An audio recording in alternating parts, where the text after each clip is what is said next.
Hello students. So today's chapter is Agriculture in India, Part 1 Introduction.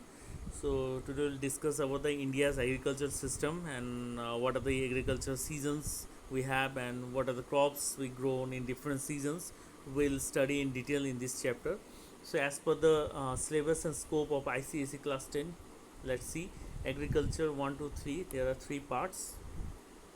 These are Indian agriculture, importance, problem and reform. Okay, types of farming in India, these are the topics. So types of farming: subsistence, commercial, shifting, intensive, extensive, plantation and mixed. The next is climatic conditions, soil requirements, the method of cultivation, processing, distribution of the following crops. So यहाँ हम देखेंगे कि different climatic conditions में कौन से crops grow होते हैं, कौन से क्लाइमेटिक कंडीशंस में, ये सब हम यहाँ पर डिटेल में स्टडी करेंगे। एंड कौन सा मेथड्स होते हैं, कल्टीवेशन के डिफरेंट मेथड्स भी होते हैं। तो इस तरह के चैप्टर्स हमें हेल्प करते हैं जब हम एग्रीकल्चर रिलेटेड कोई इशू को सॉल्व करना चाहते हैं, तो इसलिए इसे जियोग्राफी में इनकलकेट किया गया है। So outline of the chapter भी यहाँ दिया हुआ है। Salient features of the Indian agriculture, types of agriculture, green revolution, agriculture reform, problem of Indian agriculture, national agriculture policy, which is very important. Okay, so let's move to the chapter.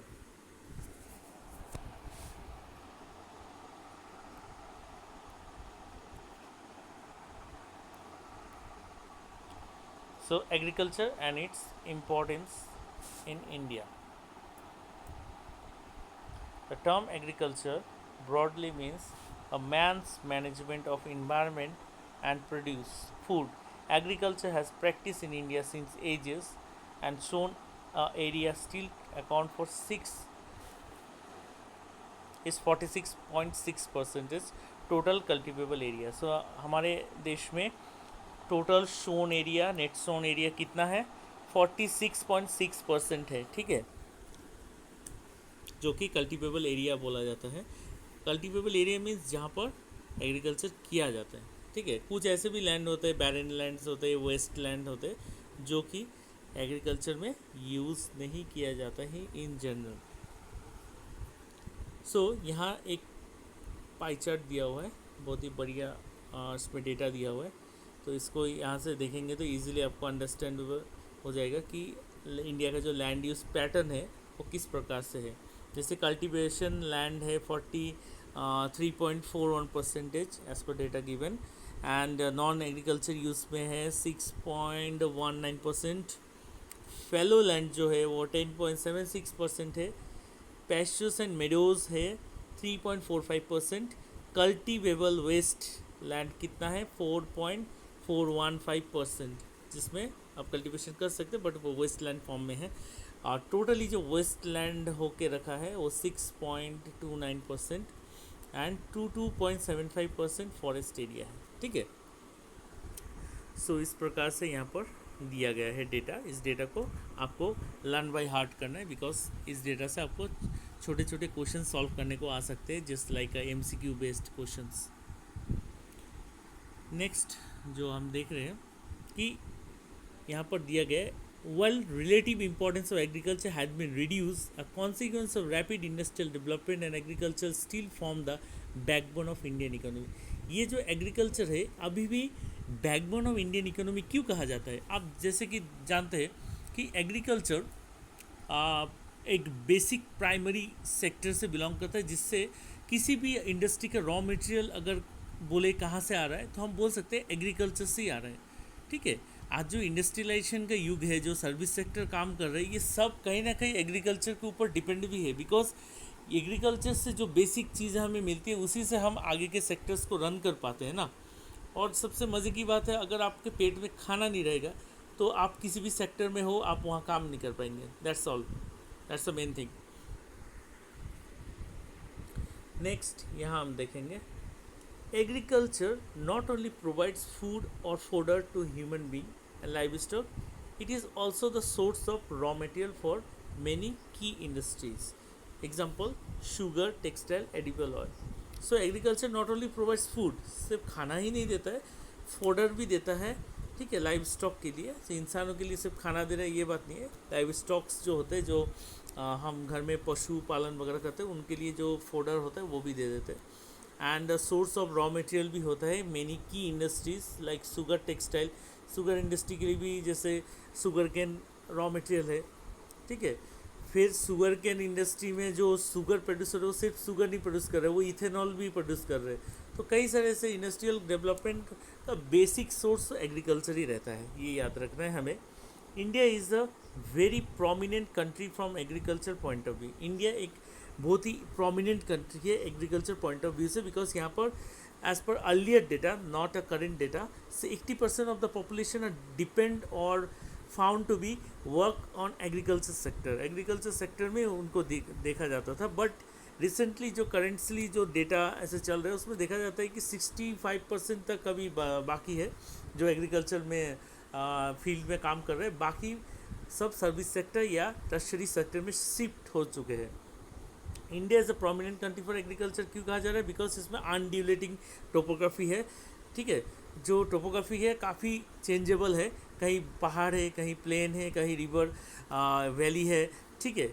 वेराइट climate with sufficient sunshine, proper sunshine भी मिल जाता है हमें। जैसे हमारे India के जो actually बोला जाए कि जो नॉर्दर्न पार्ट है, ठीक है, यहाँ तो माउंटेन हिमालय है, और ये नॉर्दर्न जो एरिया होते हैं देश का, हमारे देश में, ये मेनली एग्रीकल्चरल एक्टिवेटेड एरिया है। यहाँ पर ज़्यादा एग्रीकल्चर होता है नॉर्थ इंडिया में, ठीक है। साउथ इंडिया में भी होता है एग्रीकल्चर, बट पर्टिकुलर एक सिलेक्टेड क्रॉप्स में होते हैं। आप जैसे कि जानते हैं साउथ इंडिया पेनिनसुलर एरिया के अंदर में जो एरिया है, जितने भी इंटरनल एरिया, सब जगह में मॉडरेट क्लाइमेट के वजह से वहाँ पर ज़्यादा बारिश भी नहीं होता है, बहुत ज़्यादा ठंड भी नहीं पड़ता है। तो इस तरह के वेदर में हर तरह के क्रॉप्स या ह्यूज एग्रीकल्चर प्रोडक्शन नहीं किया जाता है, वहाँ पर पर्टिकुलर दूसरे चीज़ों का प्रोडक्शन होता है। जैसे आपको पता ही है कि कॉफ़ी वगैरह केरल के वहाँ पर प्रोडक्शन हो जाता है, या आप बोले तो कॉटन ग्रोन इंडस्ट्री जितने भी है गुजरात से लेकर महाराष्ट्र होके साउथ इंडिया की तरफ जाते हुए आपको दिखेंगे। बट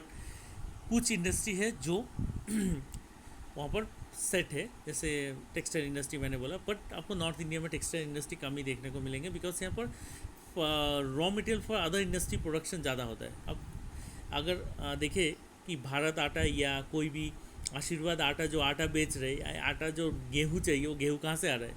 पंजाब से आ रहे हैं। अच्छे अच्छे गेहूँ कलेक्ट कर रहे हैं, पंजाब के गेहूँ से अच्छे अच्छे क्वालिटी के ब्रांड के आटा तैयार होते हैं। तो ये सब चीज़ हमें नोटिस करना होगा। अपने आसपास के इन्वायरमेंट को देखिए, तभी आप समझ पाएंगे कि किस तरीके से एग्रीकल्चर डेवलप कर रहा है, किस तरीके से एग्रीकल्चर एक्टिविटीज़ ना हो तो हमें क्या नुकसान हो सकते हैं, हम कैसे एग्रीकल्चर एक्टिविटी के साथ अटैच्ड है, ये सब हमें पता होना चाहिए, ठीक है। आसपास को देखकर पता होना चाहिए, ठीक है। हर चीज़ किताब में पढ़ने से नहीं मिलता है, कुछ चीज़ खुद को एनालिसिस करना पड़ता है, खुद देखना पड़ता है आसपास में what will going here my nearby areas, ठीक है। Improvement in agriculture technique increases the demand for tractor, harvester, threshers, chemical fertiliser, pesticide etcetera. So improvement in agriculture technique तो बहुत इंपॉर्टेंट चीज़ है कि हमारे इंडिया में जो एग्रीकल्चर टेक्निक है वो काफ़ी इम्प्रूव हो चुका है पहले से। 1960 में जब ग्रीन रिवोल्यूशन आया हमारे देश में, तो पंजाब हरियाणा कुछ सिलेक्टेड एरिया में उसका एप्लीकेबिलिटी पहला देखा गया, उसके बाद वो सारे इंडिया में फैल गए। अब बात यह है कि खाली high yielding variety of seeds लाने से तो एग्रीकल्चर प्रोडक्शन बढ़ेगा नहीं। उसके लिए हमें क्या करना पड़ेगा? उसके लिए हमें आसपास के जो टेक्नोलॉजिकल डेवलपमेंट जो दिख रहे हैं हमें, वो हमारे देश में लाना पड़ेगा। हमें भी कुछ टेक्नोलॉजी का एडवांसमेंट की तरह जाना पड़ेगा, जिससे हमारे देश में भी अच्छे एग्रीकल्चर प्रोडक्शन हो हर चीज़ों का, ठीक है। तो उसके लिए आप जल्दी फास्ट अगर आप खेती बाड़ी करना चाहते हो तो हमें मैकेनिक्स या मशीन के ऊपर डिपेंड होना पड़ेगा, लाइक ट्रैक्टर्स, थ्रेशर, हार्वेस्टर, ठीक है। ये सब मशीनों के ऊपर डिपेंड करना पड़ेगा। अच्छे फसल, गुड क्वालिटी फसल, चमकीले सुंदर देखने वाले फसल तैयार करने के लिए केमिकल फर्टिलाइजर एंड पेस्टिसाइड्स के ऊपर डिपेंड होना पड़ेगा।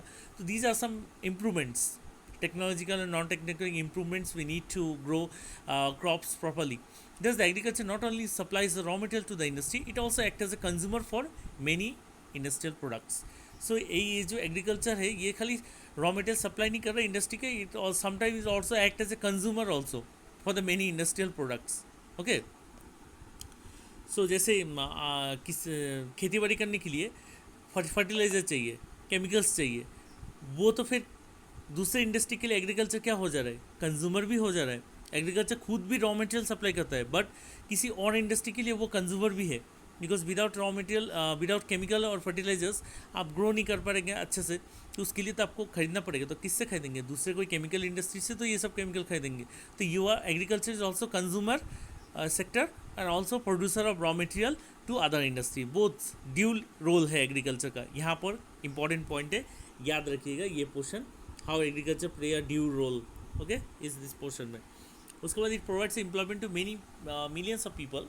Many agriculture sector products are exported, and export of tea, tobacco, coffee, jute and cotton bring in much needed foreign exchange। देखिए अब मिलियंस ऑफ पीपल तो एम्प्लॉयमेंट मिलता ही है, ठीक है, एग्रीकल्चर के वजह से, या एग्रीकल्चर जो प्रोडक्ट है वो एक्सपोर्ट किया जा रहा है, ठीक है, विदेशों में। जैसे चाय, Darjeeling tea, Assam tea, these are exported to other countries, okay, and we are getting a good amount of revenue from there, we're selling or exporting in out of the country, so we are getting a lot sum of money।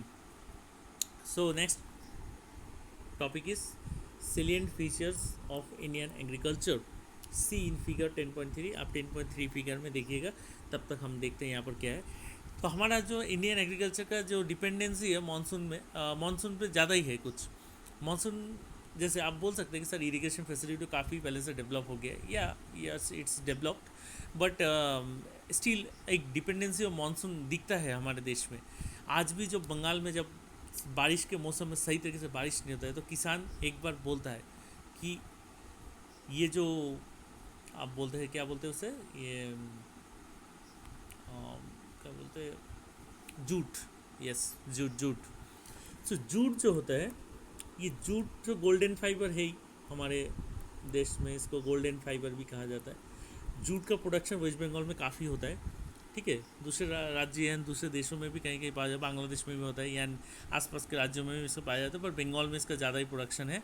And और एक चीज़ आप देख सकते हैं कि jute का जो production है, ये जो जब होता है, तो आप जूट तैयार करने के लिए इसका जो बेसिक रॉ मटेरियल फॉर्म में जब ये पौधा रहता है, जब बड़ा होता है, उसको सड़ाना पड़ता है, तभी जूट प्रोडक्शन होता है, ठीक है। ये बात तो आप जानते ही होंगे, लोकल मैथ्स में देखते ही होंगे, पाट बोलता है यहाँ के लोग बंगाली में। तो पाट को क्या करना पड़ता है, इसको पर्टिकुलर वाटर सोर्स में, पॉन्ड्स में, लेक्स में फेंक के रखना पड़ता है एक पर्टिकुलर सम ऑफ डेज के लिए। वो सड़ता है, तभी उसका ऊपर से जो कवर निकल जाता है, उसे कहते हैं गोल्डन फाइबर जूट। एंड जो सड़ी गली जो आइटम अंदर में रहता है, उसके साथ जो एक हार्ड जो अंदर का एक सामान बच जाता है जब जूट निकाल लेते हैं, उसको हम पाट काठी भी बोलते हैं, ठीक है, शोलर काठी, पाट काठी, दिस टाइप थिंग्स बोलते हैं। जूट ही मेन चीज़ है। वो जो दूसरा प्रोडक्ट निकलता है, वो एज अ सॉफ्ट वुड हिसाब से बहुत सारे चीज़ों में, डेकोरेटिव आइटम में यूज़ हो जाता है, या कुकिंग वगैरह के पर्पस में लोग यूज़ कर लेते हैं, बट मेन प्रोडक्ट जूट ही होता है। जूट के लिए हम ऐसे इसको प्रोडक्शन करते हैं। ऐसे बंगाली तो बहुत ही इंटेलिजेंट होता है, कोई भी चीज़ को फेंकते नहीं है। कोई कुछ भी खा रहे हो तो उसका छिलका भी कुक कर लेते हैं, आप लोगों को पता ही है।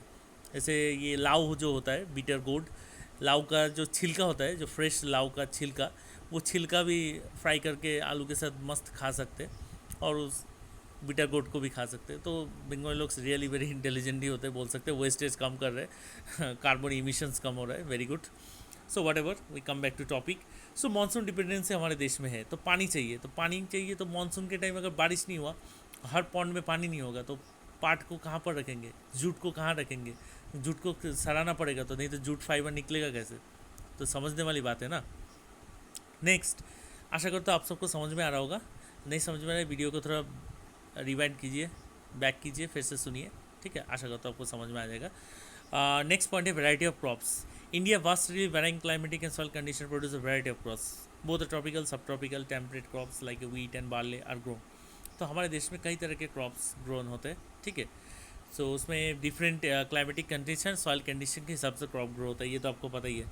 अब कॉटन सॉइल नहीं होगा तो कॉटन ग्रो नहीं होगा।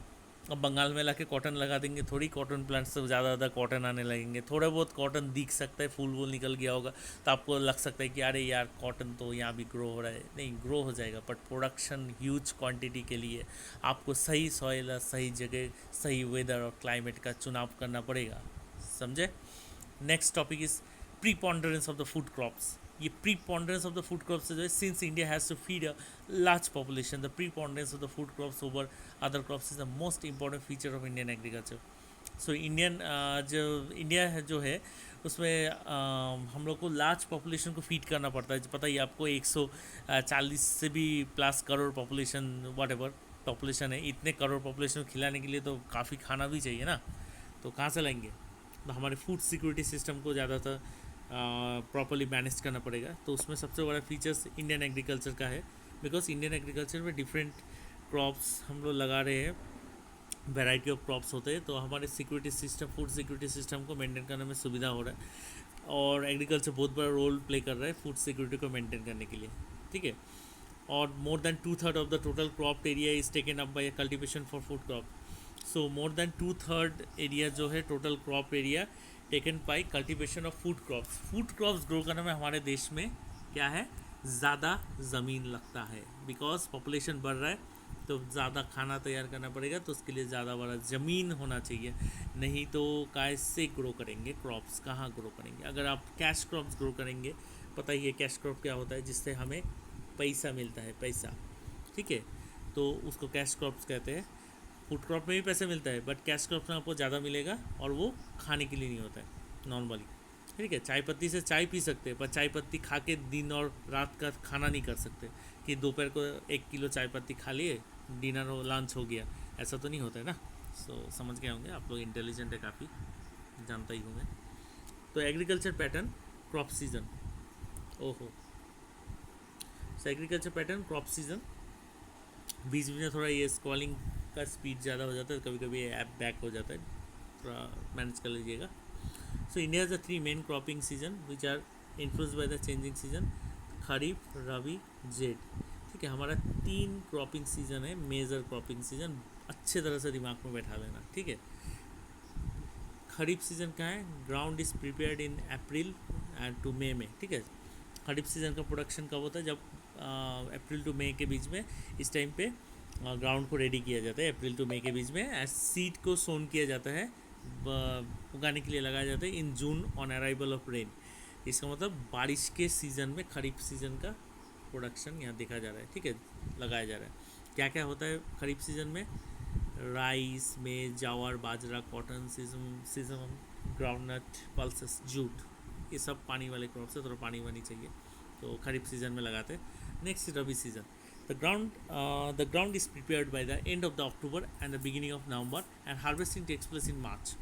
तो रबी क्रॉप से क्या होता है कि एंड ऑफ द अक्टूबर और बिगिनिंग ऑफ द नवंबर को इसको प्रिपेयर किया जाता है ग्राउंड को, और इसका क्या है, बिगिनिंग ऑफ नवंबर को भी, and harvesting takes place in March. जो लगाया जाता है उसको मार्च में हार्वेस्ट करते हैं, वो रबी सीजन का क्रॉप्स होता है, दुर्गा पूजा के बाद रबी सीजन का क्रॉप्स बोल सकते हैं। जेट सीजन कौन सा होता है? It is a summer cropping season in which the crops like rice, maize, groundnut, vegetables and fruits are grown। Jet season क्या होता है? जिसमें समर क्रॉपिंग सीजन बोला जाता है, इस विच राइस, मेज, ग्राउंडनट, वेजिटेबल, फ्रूट्स ग्रो किया जाता है, ठीक है। ये समर सीजन में होता है डायरेक्टली, और खरीफ जनरली बोल सकते हैं मानसून टाइम में, और रबी होता है आपका इसमें आफ्टर दुर्गा पूजा, ठीक है। Then come back to green revolution. It's an important thing for our country, because after green revolution we develop our agriculture system totally. The green revolution in the late 60s brought a turning point in the Indian agriculture, ठीक है, under the intensive agriculture development programme के अंदर इसके तहत लाया गया था, ठीक है। MS Swaminathan is a father of green revolution कहा जाता है, बुक में शायद नहीं होगा, पर आप ये नेट से गूगल सर्च करके पढ़ सकते हैं। मेजर्स क्या है इसके एडोप्शन करने का ग्रीन रेवोल्यूशन का? The first is the use of high yielding variety of seeds, HYB seeds को लेना पड़ेगा आपको, ठीक है, ग्रो करने के लिए। इसको इरिगेशन लेना पड़ेगा। इरिगेशन के लिए हमारे इंडिया में क्या क्या है? कैनल्स का व्यवस्था किया गया है गवर्नमेंट से। अब ये कैनल्स कहाँ कहाँ है? कई जगह में है नॉर्थ इंडिया में, ठीक है। आपको अगर एक पॉपुलर कैनल का नाम बोलता हूँ, इंदिरा गांधी कैनल है, जो कि राजस्थान में है, और बहुत ही पॉपुलर कैनल है। तो ये सब कैनल्स क्यों तैयार किया जाता है? ताकि इरिगेशन फैसिलिटी को स्मूथ किया जाए, पानी की अवेलेबिलिटी सही तरीके से हो।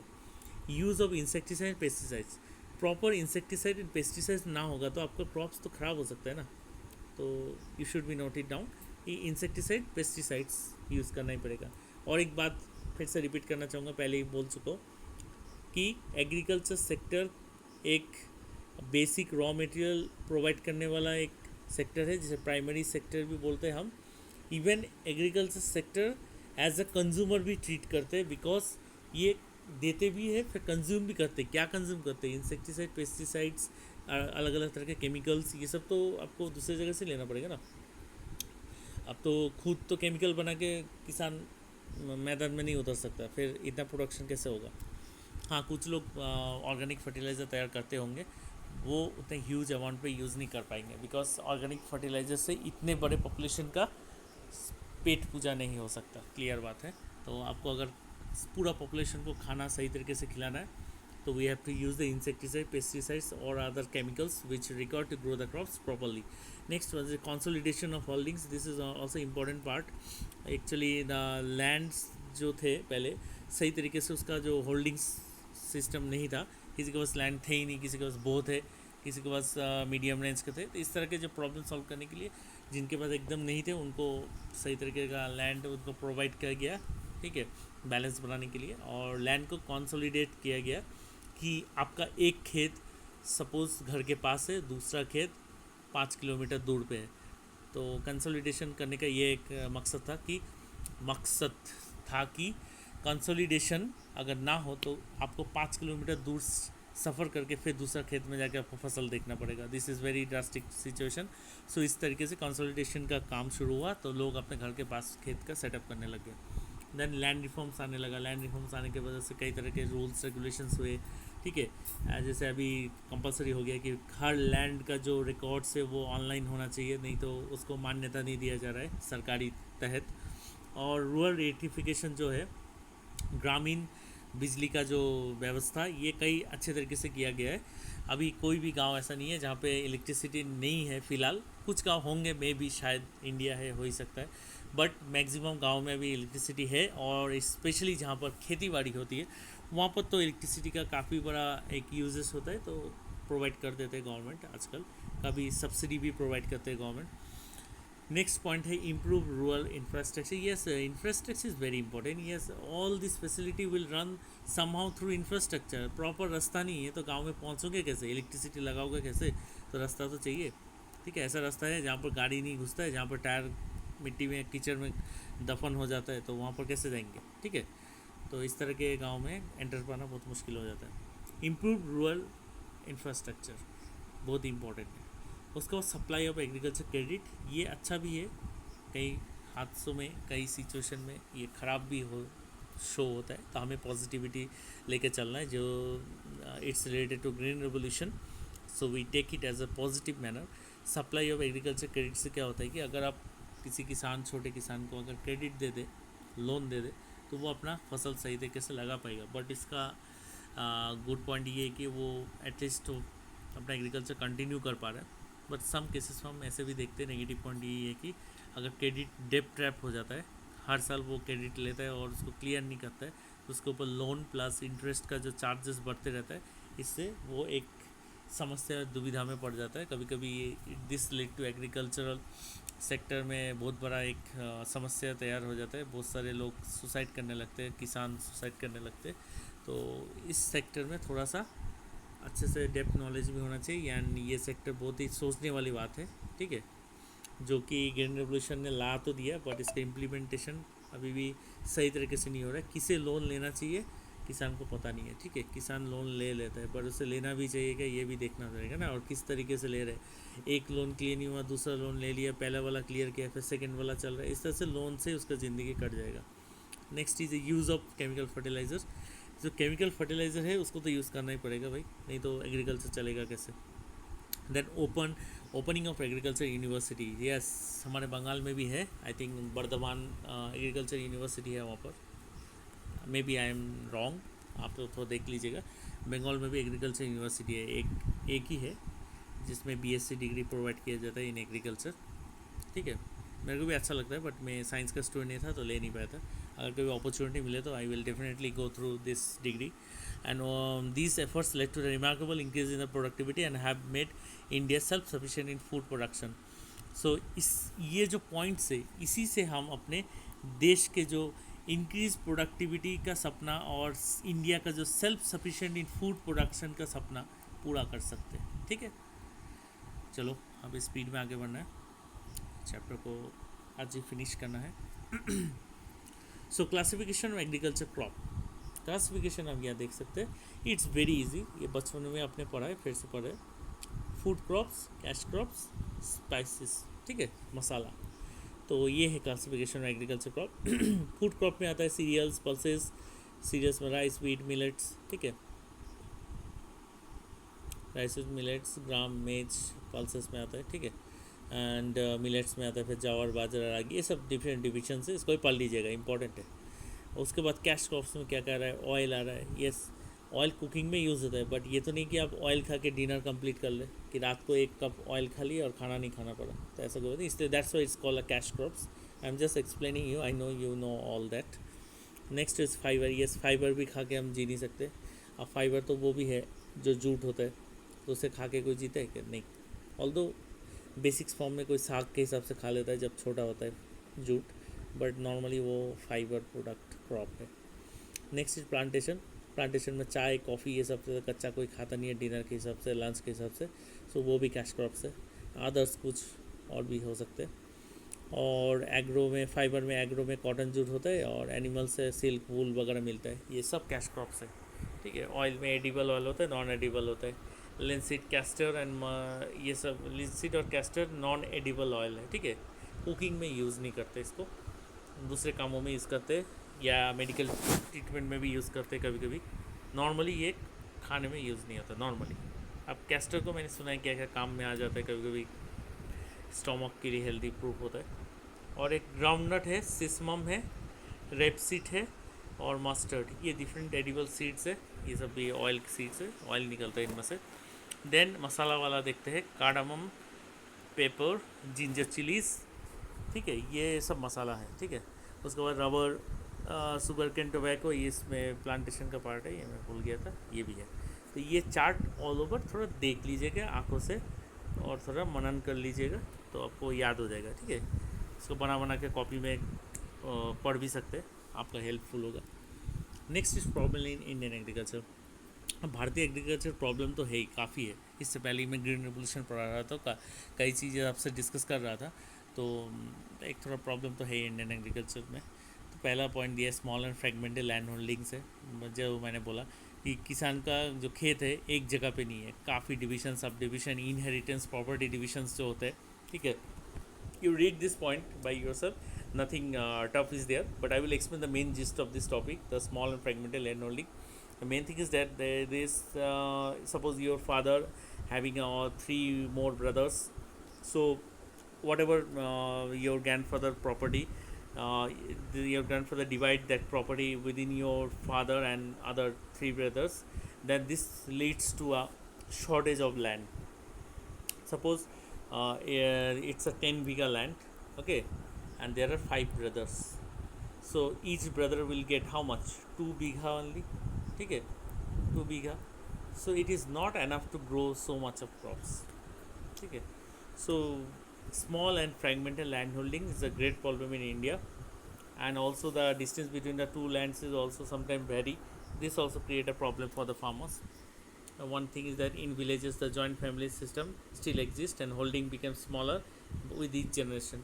आस्ते आस्ते क्या होता है, होल्डिंग कम होते जाता है ना। जैसे बोला ना कि 5 भाई हैं, उनके बीच में 10 बीघा का डिवीज़न हुआ।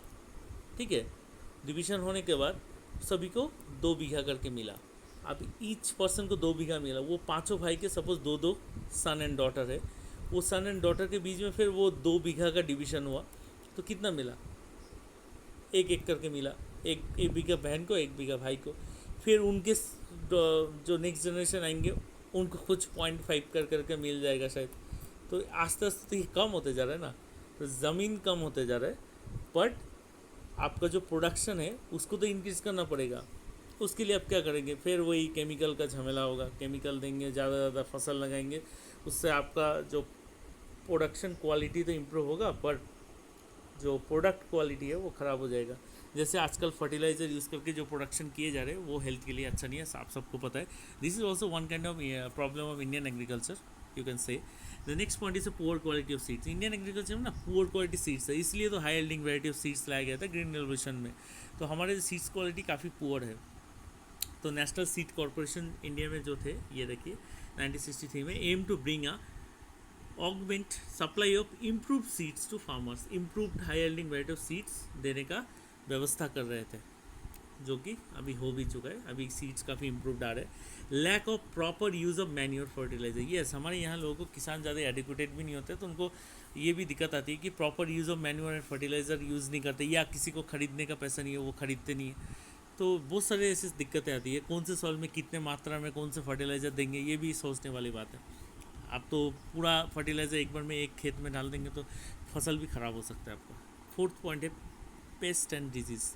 एक तरह का कीड़ा जो गुजरात होके गुजर के पंजाब तक शायद पहुंचा था, क्या उसका नाम था, मैं याद नहीं आ रहा है, locust, yes I remember, locust. Locust आया था, एक तरह का कीड़ा जो समथिंग उसका जैसे दिखता है, वो क्या बोलते हैं, कौन से कीड़ा बोले, वो ग्रास ओवर टाइप काइंड का ही थोड़ा दिखता है। बट ये क्या करता है, क्रॉप को डैमेज करता है। किस तरह से, क्रॉप को खा जाता है, इंसानों को नहीं खाता है, क्रॉप्स को खाता है। तो ये पेस्ट और डिजीज़ के वजह से क्रॉप्स का कभी कभी डिजीज़ भी आ जाता है, अचानक से पूरा क्रॉप डैमेज हो जाता है। तो इसको सबसे बचाने के लिए हद तक high yielding variety of seeds लाया गया है, जिससे क्रॉप में डिजीज़ ना आए और क्रॉप डैमेज ना हो, ठीक है। नेक्स्ट इज ट्रेडिशनल अपब्रिंगिंग, ठीक है। ट्रेडिशनल अपब्रिंगिंग में क्या है, most of the Indian farmer do not like change. Indian farmers लोगों को ना थोड़ा स्टीरियोटाइप थिंकिंग होता है, वो पुराने तरीके से अपना खेती बाड़ी करना चाहते, नए चेंज नहीं लाना चाहते, अपने आप को अपग्रेड नहीं करना चाहते। This thing are very drastic sometimes and they stick to the traditional way of farming and produce only their own need. अपने पेट को भरने के लिए वो कभी कभी ग्रो करते हैं। Little improvement and agriculture remain subsistence type.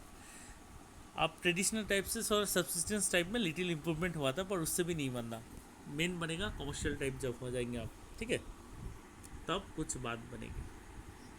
Sixth है heavy rain in some areas cause soil erosion. अब सॉइल इरोशन होगा तो एग्रीकल्चर में नुकसान हो गई। अब बिहार में अचानक से ड्रॉट आ गया, ठीक है, रिवर के पास है भाई बिहार, तो ड्रॉट नहीं, ड्रॉट तो सूखा पड़ने जाने से बोलता है, फ्लड आ गया। तो फ्लड से क्या होगा, जो एग्रीकल्चर प्रोडक्शन आसपास में था रिवर के, वो सारा तो डैमेज होने वाला है। और फ्लड तभी आता है जब आपको पता है कि जब जो नदी का पानी है, जो गंगा नदी वहाँ से बहती है, गंगा नदी में जब ओवरफ्लो होगा पानी बारिश के वजह से, तभी फ्लड आएगा आपका, ठीक है। मैं बार बार फ्लड को ड्रॉट बोल दे रहा हूँ, आप लोग करेक्ट कर लीजिएगा अगर फिर से हो गया तो flood, it's flood not drought. Erratic nature of rainfall. अच्छा, और एक प्रॉब्लम है, इरेटिक नेचर होता है, 2 साल बारिश ठीक से हुआ, तीसरे साल बारिश नहीं हो रहा है। इस तरह का जो सिचुएशन होता है, एल नीनो ला नीना जो भी इफेक्ट बोल लो, इससे भी बहुत दिक्कत आता है, इरिगेशन में दिक्कत आ जाता है, सूखा पड़ जाता है, रेनफॉल नहीं होता है, ठीक है, उससे फसल अच्छा नहीं होता है, या कभी इतना बारिश हो जाता है कि फसल डूब जाता है। ये दोनों तरह का सिचुएशन अच्छा नहीं है, मिडल पाथ ही अच्छा है, गौतम बुद्ध वाला। Next is flood and drought common. Flood and drought हमारे देश में कॉमन है, ये एक प्रॉब्लम है, इसमें एक्सप्लेन करने की ज़्यादा ज़रूरत नहीं है, आपको ही पता है। एक्सेसिव प्रेशर ऑन लैंड, ठीक है, लैंड पे एक्सेसिव प्रेशर रहता है हमारे यहाँ पर, ठीक है, हमारे जो लैंड है यहाँ पर बहुत ही एक्सेसिव प्रेशर रहता है, बिकॉज पॉपुलेशन ज़्यादा है और लिमिटेड लैंड है, तो एग्रीकल्चर मोस्टली सब्सिस्टेंस टाइप है, हमारे यहाँ पर कमर्शियल एग्रीकल्चर फार्मर्स कम है, इसके वजह से बहुत ज़्यादा प्रेशर पड़ जाता है। फिर still ignorant illiterate, most of the farmers still ignorant और इलिटरेट है, वो नया चीज़ सीखना नहीं चाहते, वो इलिटरेट ही रहना चाहते हैं, तो इससे भी दिक्कत हो जाती है। इससे गवर्नमेंट फ्री एजुकेशन प्रोग्राम लाते हैं ताकि वो थोड़ा कुछ सीख ले, कुछ जान ले। नेक्स्ट लो ईल्ड की वजह से हमारे देश में थोड़ा प्रॉब्लम तो होता ही है, ठीक है, ईल्ड हमारे देश में थोड़ा लो ही होता है जो production. Government recent 5 years plan में step to increase crop productivity, recent 5 year government crop productivity increase करने का गवर्नमेंट सोच रहे हैं, it's a good step. Okay, let's move to next topic.